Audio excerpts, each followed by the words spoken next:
The month of May is designated as Asian Pacific Islander American Heritage Month in the United States. This month-long observance recognizes the achievements and contributions of Chinese, Japanese, Korean, Filipino, Southeast Asian, Indian, and Polynesian Americans in the United States, noting the hardships and challenges they endured along the way. Asian Americans have a rich history of serving in the United States military.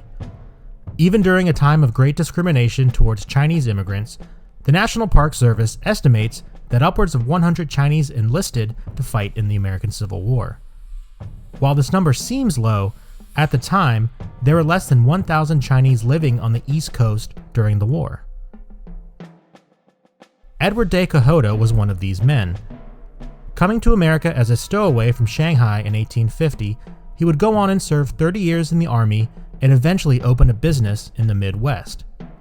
Unfortunately, due to the Chinese Exclusion Act of 1882, Mr. Quijota was never granted citizenship, but his love, dedication, and patriotism towards his adopted country cannot be disputed.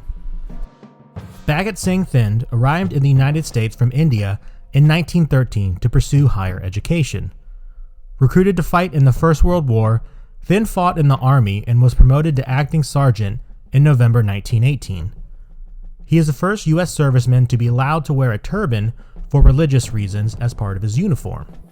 Despite his service in the Army, his naturalization was revoked and he would have to fight for his citizenship through many court cases until it was finally granted in 1936. When America created a civil government in the Philippines after the Spanish-American War, many Filipino soldiers found themselves incorporated into the American Army, known as the Philippine Scouts. These men would prove their bravery and skills, and can be considered MacArthur's best trained units at the outset of World War II. President Franklin D. Roosevelt would award the first 3 Congressional Medals of Honor to Philippine Scouts. On December 7, 1941, the Japanese Empire attacked the U.S. naval base at Pearl Harbor in Hawaii. Japan announced a declaration of war later that day, and the United States followed suit on December 8th. The attack was a preemptive strike meant to cripple the offensive capabilities of the United States fleet and prevent any interference with their continued conquest of Southeast Asia to strengthen their own co-prosperity sphere and perhaps force a brokered peace with the Empire before real fighting began. History did not treat their objectives as such. The attack was but one of many coordinated attacks against American forces in the Pacific. Within 10 weeks after Pearl Harbor, the Japanese captured Singapore and Hong Kong. They single-handedly smothered every Marine Corps outpost west of Midway Island. Pearl Harbor was a date which will live in infamy, and Americans used it as a battle cry for turning from isolationist to belligerency seemingly overnight. After the attack and formal declaration of war, Asian descendants living in the United States were heavily discriminated against. In 1942, President Roosevelt signed Executive Order 9066, detaining everyone with Japanese ancestry living in the United States. More than 110,000 Japanese Americans were incarcerated during the war. Japanese internment camps were created in 7 states to house the Japanese and their descendants. The War Department did not end internment of Japanese Americans until 1944. Yet in that time of extreme distrust between the American people, many advances were made by Asian Americans to showcase their patriotism to the country. The Marine Corps, an organization that had a long history of lacking racial diversity, loosened restrictions during the war, allowing African Americans to serve their country as Marines. Asian Americans followed suit. According to records, Wilbur Carl Cizé became the first Chinese American officer commissioned in the Marine Corps in December 1943. At least 2 Japanese Americans served in the United States Marine Corps during the war, Manuel Hiroshi Hirata and Max Tushita. Manuel Hiroshi Hirata served with the 2nd Marine Division at the battles of Guadalcanal and Tarawa. He was wounded at Tarawa and returned safely to the United States. He would later fight in the Korean War, where he received the Silver Star for heroism. When the Second World War came to the South Pacific, many native people, including those of the Solomon Islands, volunteered as coast watchers to assist the Allied troops with scouting Japanese movements and guiding them through the difficult jungle terrain. These Coast Watchers were crucial in many of the Pacific campaigns, especially during the Guadalcanal campaign. Arguably the most famous Coast Watcher was Jacob Vasa. On 7 August 1942, he rescued a downed naval pilot from USS Wasp and guided him to Allied lines, where he himself volunteered to be a scout for the Marines. While behind enemy lines, he was captured, tortured, and still refused to give up information about Allied forces. Later escaping, he found his way back to the American lines and gave valuable intel before receiving medical care. Vasa recovered and continued to assist Marines at Guadalcanal.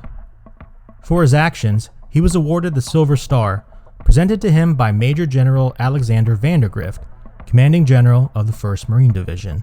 He was later awarded the Legion of Merit for his service with the 2nd Raider Battalion in November and December 1942. Long after the war, Vasa remained friends with many of the Marines he met at Guadalcanal, and he was an honored guest of the 1st Marine Division when he visited the States in 1968. The Military Intelligence Service, or MIS, was created in California in 1941 as a small and secretive Japanese language training program. The camp moved to Minnesota after Japanese Americans were banned from California and was renamed the Military Intelligence Service Language School. The MIS was comprised of predominantly Japanese Americans who were trained as interrogators, interpreters, translators, radio announcers, and propaganda writers. More than 100,000 Marines landed on Iwo Jima on 19 February 1945, accompanied by MIS linguists. MIS soldiers helped capture scant island defenders in the caves when the battle neared its conclusion. Following the Battle of Iwo Jima, many MIS soldiers deployed to Okinawa, as well as Guam, the Philippines, China, Burma, and dozens of other Pacific outposts. Major General Charles Willoughby, General Douglas MacArthur's intelligence chief, credited them with shortening the Pacific War by 2 years.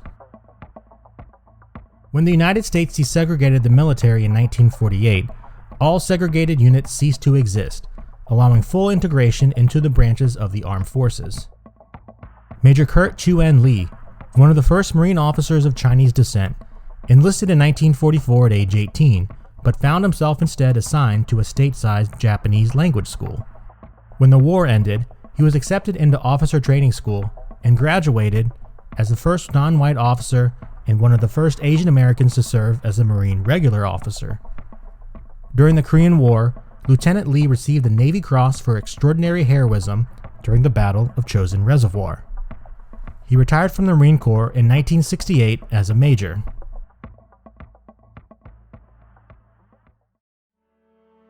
Eventually, cultural differences were pushed aside. Asian Americans continued to serve in every single American conflict since then, including the Vietnam War, Operation Desert Storm, and Operation Iraqi Freedom, Operation Enduring Freedom. Asian American Marines were among the first conventional units to enter Afghanistan in 2001. In 1978, President Jimmy Carter signed Presidential Proclamation 4650, designating 1 week in May as Asian Pacific American Heritage Week. During the first Bush administration, Congress petitioned the president to expand the week to a month-long observance.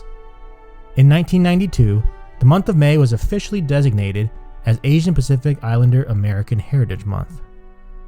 The Marine Corps continues to proudly honor Asian Americans and Pacific Islanders who contributed to its success. As of 2016, Asian and Pacific Islander Americans account for approximately 4% of the officers and enlisted in the United States Marine Corps, and about 5.6% of the overall military. Yet the numbers show a steady upward trend as the Corps remains committed to expanding its diversity within its ranks.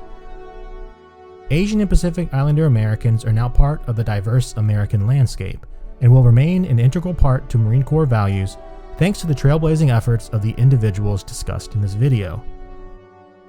Their success through struggles and adversity are not forgotten. Diversity, once a weakness of the Marine Corps, is now one of its greatest strengths.